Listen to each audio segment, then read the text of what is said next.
Welcome to Aflame for Christ, homilies to set your heart on fire with love for Jesus Christ. My name is Father Joseph Gill, a priest of the Diocese of Bridgeport, Connecticut, and you've joined us on the 16th Sunday of Ordinary Time. You know, if you have a garden, weeding is a necessary but rather unpleasant task. If you have a soul, weeding out your vices is also another necessary but rather difficult and sometimes unpleasant task. And there's actually a good number of similarities between weeding your garden and weeding your soul.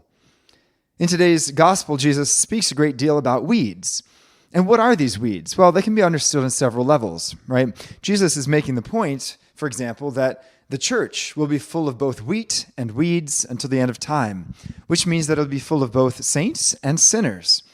And it's Jesus in this understanding who does the weeding.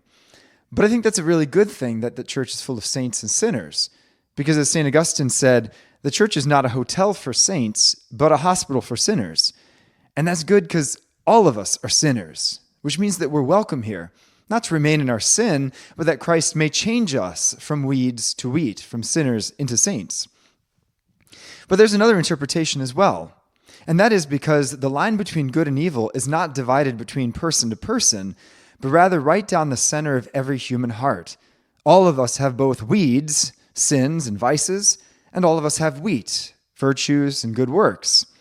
Right, which means that we have to cooperate with Christ in the rooting out of the vices in our own heart.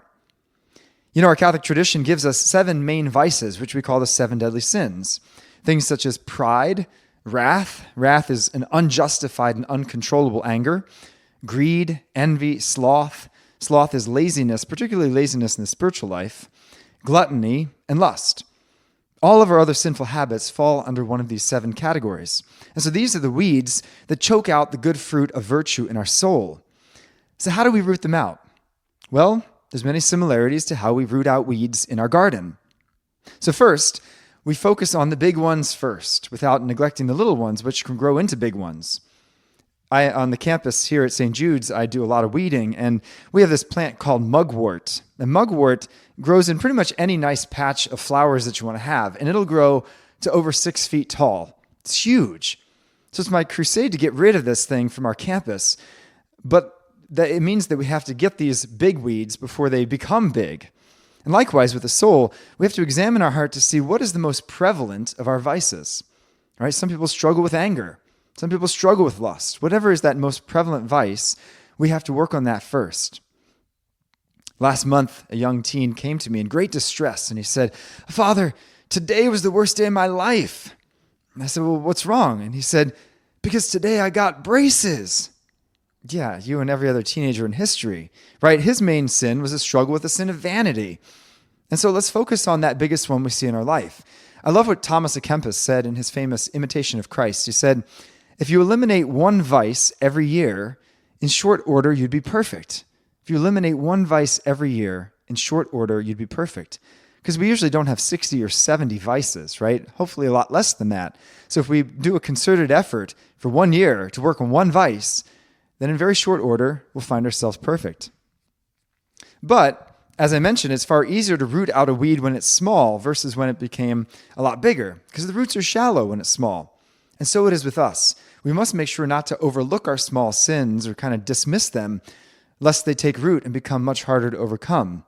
So it's very dangerous in the spiritual life to say, "Oh, it's not a big deal that I gossiped once, or that I indulged in impure thought, or that I took something small from the store." No. Every weed was once a seed, and every addiction, bad habit, or vice was once a seemingly small and insignificant choice. So cut it off as soon as you see it cropping up in your life. But weeds can be very frustrating. We have a weed called bittersweet on our campus, and it's very tenacious. Every time I cut the vine right down to the ground, it seems like it puts up 4 new shoots for every one I cut. And so I got to be diligent and constantly, continuously cut it before it eventually dies. And likewise, we must be persistent in overcoming our vices. It's not enough to come to confession just once. We got to come frequently. It's not enough to overcome one temptation. No, we have to fight until we die. One time, a young seminarian was asking his bishop, "Bishop, when will I ever be free of temptations of the flesh?" And the bishop responded, "About 5 minutes after you're dead."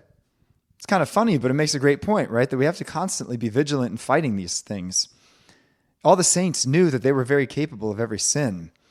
One time, a man went to St. John Vianney, who's the patron saint of parish priests, who'd often spend 12 to 14 hours a day in the confessional. And he went to him and said, Father Vianney, you are so good at hearing confessions. You know just the right words to say. You really kind of read the human heart. You're so good at this. And St. John Vianney said very humbly, if I'm a good confessor, it is because first I am a great sinner. So, one thing I've noticed when I weed is that the hole in the dirt that's left by the weed I rip up actually is perfect ground for more weeds to grow unless I fill it with something good. As the old saying goes, nature abhors a vacuum, and so does the soul. So St. Paul says, we reap what we sow.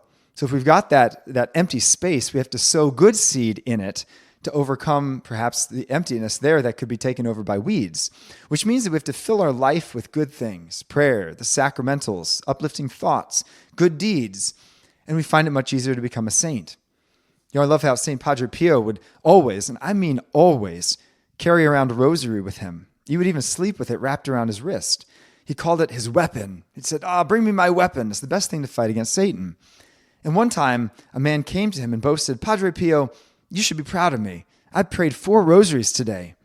And the holy priest responded, that's wonderful. I've prayed 32. His life was so filled with the love for Our Lady and for our Lord that there was no space for vices to take any root. Finally, weeding is easier when we enlist help. Growing up, my dad used to pay us $1 for every time we filled up the bucket with weeds. And it was a pretty good motivating factor to help him out. And so it is with us too, right? That we can quickly eliminate bad habits and sins in the garden of our soul if we enlist the help of saints and Our Lady, and of course Jesus himself. You see, rooting out these vices is not just something we grit our teeth and try really hard, but rather it's what we simply allow Jesus to do in us. It's not by accident that Jesus appears to Mary Magdalene after the resurrection as a gardener, because it's he who takes out the weeds of our vices and replaces them with the fruits of holiness.